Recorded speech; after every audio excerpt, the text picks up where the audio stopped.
Rules के मुताबिक अगर प्लैनेट्स 6th एंगल पर हों, अगर प्लैनेट्स 8th एंगल पर हों या अगर प्लैनेट्स 12th एंगल पर हों तो ये ज़रा कमज़ोर हालत मानी जाती है। रहे इस 12वें एंगल पर आपको कोई परेशानी नहीं। दैट मीन्स आपने उन 11 महीनों में अच्छा खासा एसेट, अच्छे खासे रिजर्व्स क्रिएट कर लिए। लेकिन अगर आप एक ऐसे पाइसियन हैं जिन्होंने उन 11 महीनों में भी कुछ नहीं किया,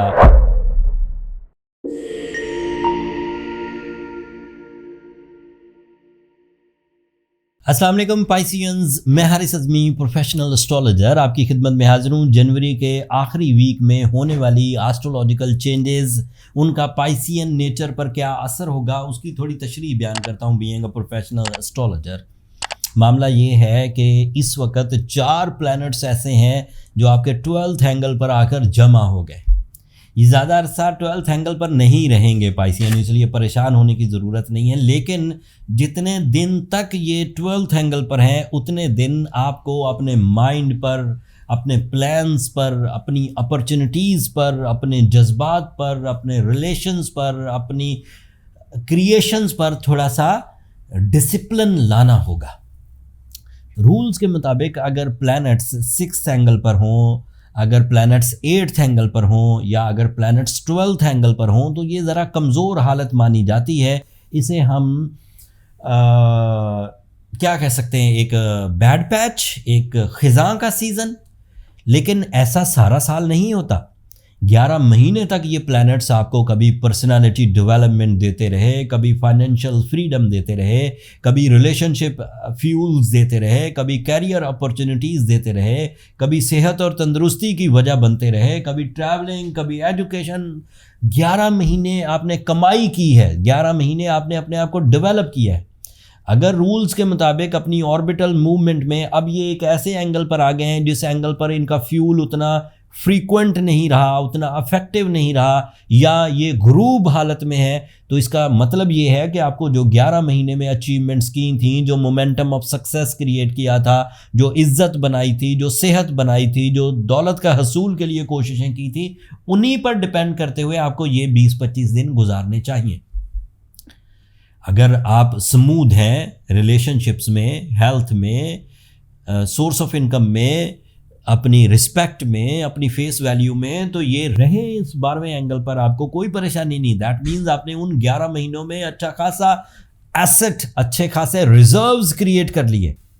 लेकिन अगर आप एक ऐसे पाइसियन हैं जिन्होंने उन 11 महीनों में भी कुछ नहीं किया, अपनी आदतों को भी ख़राब किया, अपनी सेहत के लिए भी कुछ बुरा किया, अपने एसेट्स को भी फंसा लिया, अपने रिलेशंस के लिए भी कुछ खास नहीं किया, तो फिर ये कुछ दिन आपको थोड़ी चुभन दे सकते हैं, थोड़े थ्रेट्स दे सकते हैं। ये जो 4 प्लैनेट इस वक्त नेगेटिव, इवन 5 प्लैनेट आपके लिए तो सैटर्न भी मनफी है, इन प्लैनेट्स की नेगेटिविटी की वजह से एस्ट्रोलॉजी, स्पेशली वेस्टर्न एस्ट्रोलॉजी क्या कहती है उसके बारे में थोड़ा जिक्र करता हूँ।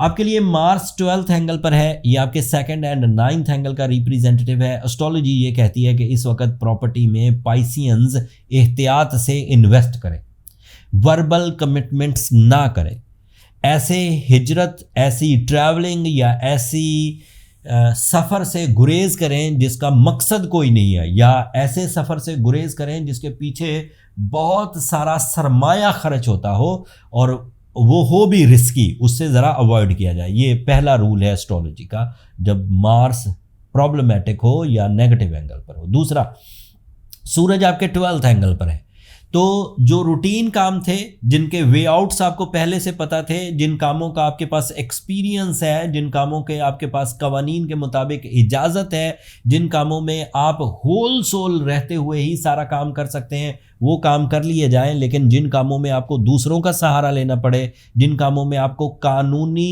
इजाज़त नामों की ज़रूरत हो, जिन कामों में आप शॉर्टकट काम करते थे, जिन कामों में आप कोई छोटा मोटा इलीगल काम भी करते थे, उन कामों से अभी अगले कुछ दिनों तक के लिए गुरेज किया जाए। ये गुरेज करने के दिन है तकरीबन कोई 19 फरवरी तक, दैट्स इट। फिर मरकरी आपके 12th एंगल पर है, तो इसकी वजह से माइंड साइंसेस सेंसिटिव बिहेव करेंगी, सॉल्यूशंस आपके पास मौजूद होंगे, प्लान्स आपके पास मौजूद होंगे, कैलकुलेशंस आपके पास मौजूद होंगी, लेकिन उसके बावजूद माइंड फोकस नहीं कर पाएंगे।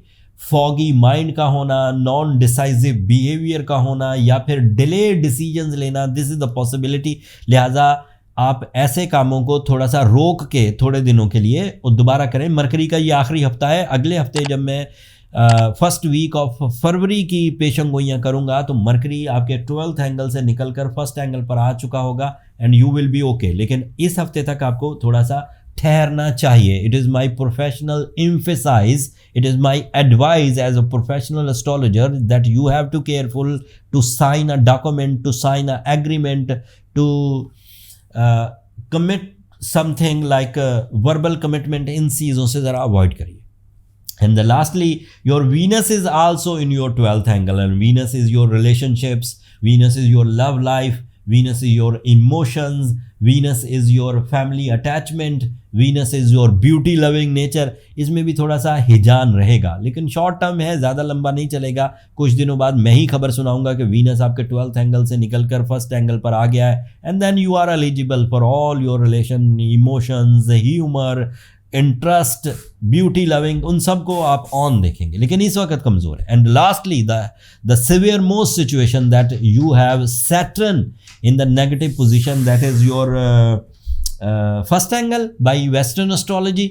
सो जब सैटर्न फर्स्ट एंगल पर होता है तो इस सिचुएशन को एस्ट्रोलॉजर साढ़सत्ती से मुखातिब करते हैं। And Sadesati means threat on your health, threats on your rewards, threats on your relations. तो आपको थोड़ा सा उधर से भी एहतियात बरतनी है। प्लैनेटरी पोजीशन में एस्ट्रोलॉजिकली मेरे पास कोई ऐसी अच्छी खबर नहीं है जिसके बारे में मैं आपको कुछ खुशखबरी सुना सकूं, लेकिन सिर्फ एक मेरा तजर्बा जो मैंने अपने 26 साल कैरियर में सीखा है कि अगर 11 महीने का मोमेंटम स्मूथ हो, प्रोडक्टिव हो, रिजर्व्स हो, रिस्पेक्ट हो, हेल्थ हो, तो ये 25 दिन के डैमेजेस या 25 दिन का बैड पैच कुछ किए बगैर निकल जाया करता है। लेकिन अगर 11 महीनों में कुछ नहीं किया तो फिर ये एक महीना आपके लिए थोड़ा सा ट्रबल का होगा। अगर कोई पाइसियन इस वक्त स्मूथ है, ओके है, करेजियस है, प्लेजेंट है, सक्सेसफुल है, उसे डरने की ज़रूरत नहीं। उसने सिवियर सिचुएशन को भी अपनी सलाहियतों से, अपनी कामयाबियों से दबा दिया। लेकिन अगर कोई पाइसियन इस वक्त बीमार है, कंप्लेनिंग है, अग्रेसिव है, नफ़रतों का इजहार कर रहा है, तो उसे सूरज शम्स की इस वक्त अशद ज़रूरत होगी। उसे इस वक्त ब्लू सफ़ायर पहनना ही चाहिए 8 से 10 कैरेट। इससे उसके ऊपर एस्ट्रोलॉजिकल प्रेशर्स कम होंगे and he is again feel positive bye artificial fuel like blue sapphire. And काले कपड़े को भी थोड़ा सा अवॉइड करें, कोशिश करें ब्लैक कलर ज़्यादा इस्तेमाल ना करें। सफ़ेद रंग की चीज़ें भी अल्लाह की राह पे खैरात करें जुम्मे वाले दिन, तो इससे आपको काफ़ी रिलीफ मिलेगा। फिर भी कुछ कमी रहे, कुछ ज़्यादा सिचुएशन उलझ रही हैं, कुछ ज़्यादा ही बोझ आ रहा है, तो फिर मेरा मशवरा है कि अपने बर्थ चार्ट कैलकुलेशंस की तरफ जाएं ताकि पता चल सके कि जिस तरह के प्रोजेक्ट आप कर रहे हैं उस तरह के प्रोजेक्ट को संभालने के लिए क्या एहतियाती तदबीर इख्तियार करनी चाहिए। पर्सनल कैलकुलेशंस के लिए ये नंबर व्हाट्सएप के नीचे चलते रहते हैं, इन पर कॉल्स ऑब्लाइज नहीं होती, ये फ्री फोरम नहीं है। पाइसियंस होपफुली आप अंडरस्टैंड करेंगे। अगर आप वहाँ मैसेज लिखें कि आपको अपनी कैलकुलेशंस के लिए टाइम चाहिए तो मेरा स्टाफ आपको गाइड कर देगा। इस हफ्ते के लिए इतना ही। एक और बात, हमारा एक और चैनल था, यूट्यूब चैनल, जिसका नाम था आस्क हारिस अज़मी। आस्क हारिस अज़मी पर हम छोटे जो एस्ट्रोलॉजिकल रिलेटेड क्वेश्चंस होते थे कमेंट्स में उनका जवाब दिया करते थे। मेरी टीम के इंसिस्ट पर जो कमेंट्स हमारे पास आते थे, जैसे अभी मैंने जब आपको 7 दिन की ये पेशंगोइयाँ की तो आपको 8वें दिन का नहीं पता कि क्या होगा, जबकि 8वें दिन से चीज़ें सॉल्व होना है। अब मैं आपको जब 30 दिनों की प्रेडिक्शंस, एस्ट्रोलॉजिकल इवेंट्स, उनकी तशरीहात बयान करूंगा तो आपके पास एक पूरे महीने का रन डाउन होगा। आपको पता होगा कब चीज़ें बेहतर हो रही हैं, अल्लाह ताला की नेमतें आप पर कब खुल जाएंगी, आपके साथ जो प्लान्स चल रहे हैं वो कब एग्जीक्यूट होंगे। तो मैंने वो मंथली हॉरोस्कोप के लिए एक तरतीब दी है। पहला व्लॉग मंथली हॉरोस्कोप पर फरवरी के फर्स्ट वीक में आस्क हारिस अज़मी के चैनल पर आपको मुयस्सर आ जाएगा। वो आपके लिए 30 दिनों के प्लान्स को समझने के लिए, एग्जीक्यूट करने के लिए मददगार साबित होगा। होपफुली आप मेरी इस एफर्ट को पसंद करेंगे। अगर इस वीकली हॉरोस्कोप से आपकी नॉलेज में इजाफा होता है। अगर आपको अल्लाह ताला की नेमतों को समझने का मौका मिलता है तो अपनी दुआओं में मुझे और मेरी टीम को याद रखिएगा। चैनल को ज़रूर सब्सक्राइब कर लीजिएगा पाइसियंस। आप लोगों की सब्सक्रिप्शन मेरी और मेरी टीम की हिम्मत अफजाई की वजह बनती है। अगले हफ्ते अगले टॉपिक के साथ आपकी खिदमत में दोबारा हाज़िर होऊंगा। तब तक के लिए मुझे इजाज़त दीजिए। अपनी दुआओं में याद रखिएगा। अल्लाह ने के बाद।